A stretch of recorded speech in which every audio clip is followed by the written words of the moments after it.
क्या हो अगर वो सब कुछ जिसे आप अब तक सच मानते आए हैं बस एक माया हो। सोचिए, एक दिन आपकी आंख खुलती है और आप पाते हैं कि आपका परिवार, आपका घर, आपकी जिंदगी, सब कुछ बस एक भ्रम था। वो हकीकत जिस पर आप आंख मूंद कर यकीन करते आए, दरअसल एक सपना थी।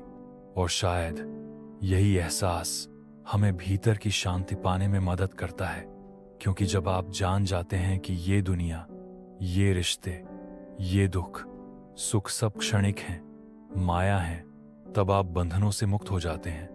हिंदू दर्शन में माया का यही खेल सबसे अद्भुत है, और इसी माया के रहस्य को जानने की कोशिश की थी नारद मुनि ने। वो देवर्षि जो सारा ब्रह्मांड घूमकर भगवान विष्णु का नाम गाते थे, जिन्हें लगा कि अब वो सब जान चुके हैं। जीवन, मृत्यु, सृष्टि, सबकी सच्चाई उनके पास है। लेकिन तभी एक सवाल उनके मन में उठा, हे प्रभु, आपकी माया के बारे में बहुत सुना है, लेकिन उसकी असली ताकत कैसी है?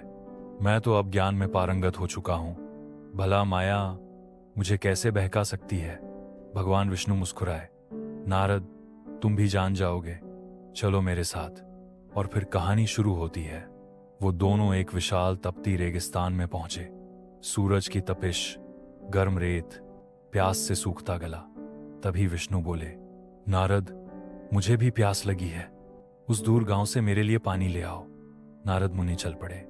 गांव में पहुंचे। एक सुंदर युवती ने दरवाजा खोला। जैसे ही नारद की नजर उस पर पड़ी, समय थम सा गया। उसकी हंसी, उसकी आंखें, उसकी आवाज, सब कुछ किसी अनजाने खिंचाव जैसा। नारद मुनि सब भूल बैठे। पानी लाना, भगवान विष्णु, रेगिस्तान, सब। वो उसी लड़की से विवाह कर लेते हैं। एक नया जीवन शुरू होता है। बच्चे, परिवार, संघर्ष, सुख, दुख, सालों बीत जाते हैं। फिर एक दिन भीषण बाढ़ आती है। घर बह जाता है। पत्नी, बच्चे सब लहरों में समा जाते हैं। नारद बेसुध होकर रोने लगते हैं। हे प्रभु, ये क्या हो गया? मैंने सब कुछ खो दिया। और तभी एक जानी पहचानी आवाज आई, नारद, मेरा पानी कहाँ है? नारद चौंक कर देखते हैं। ना गांव, ना बाढ़, ना पत्नी, ना बच्चे। वो फिर उसी तपते रेगिस्तान में खड़े हैं। सामने भगवान विष्णु मंद मुस्कान के साथ।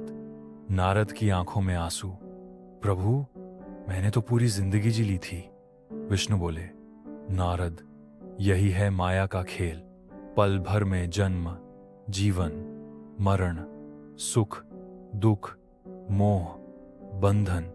जो तुमने सच समझा वो बस भ्रम था। यही संसार है माया। जब तक व्यक्ति इसे नहीं समझता, उसका मन भटकता रहेगा।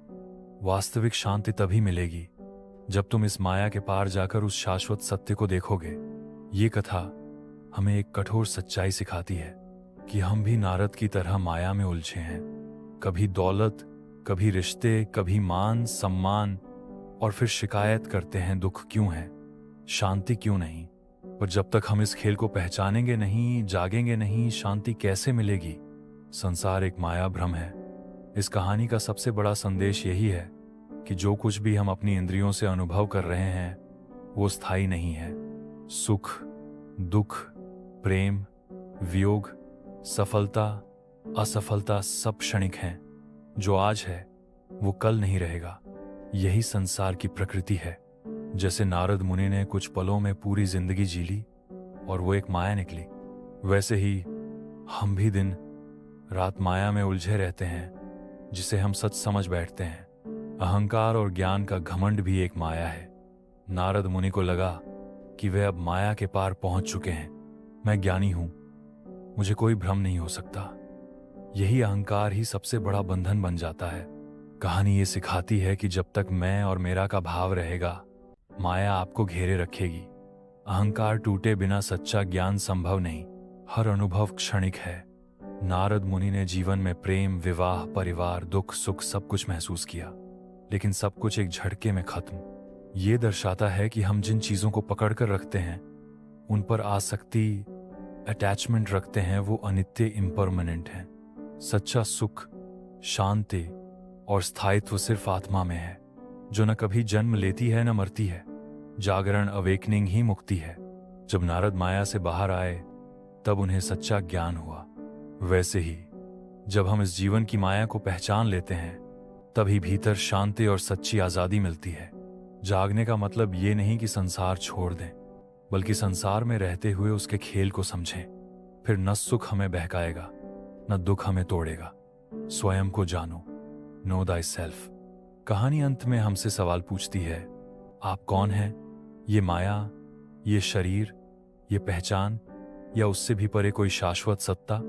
जब हम खुद को जान लेते हैं तो जीवन का डर, दुख, मोह सब खत्म हो जाता है, क्योंकि तब हमें पता चल जाता है कि ये सब बस एक स्वप्न है। संसार माया है।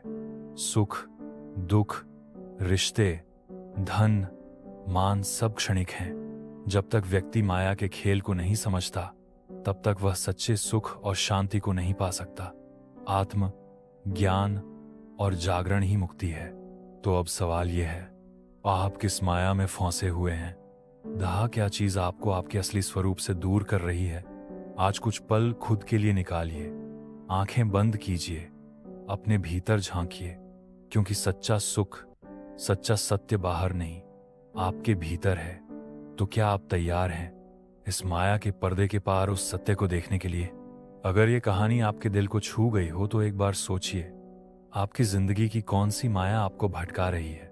कमेंट करिए और इसे उन लोगों तक पहुंचाइए जिन्हें इस अशांत दुनिया में सुकून की सबसे ज्यादा जरूरत है। सच्चाई की तलाश अभी शुरू होती है।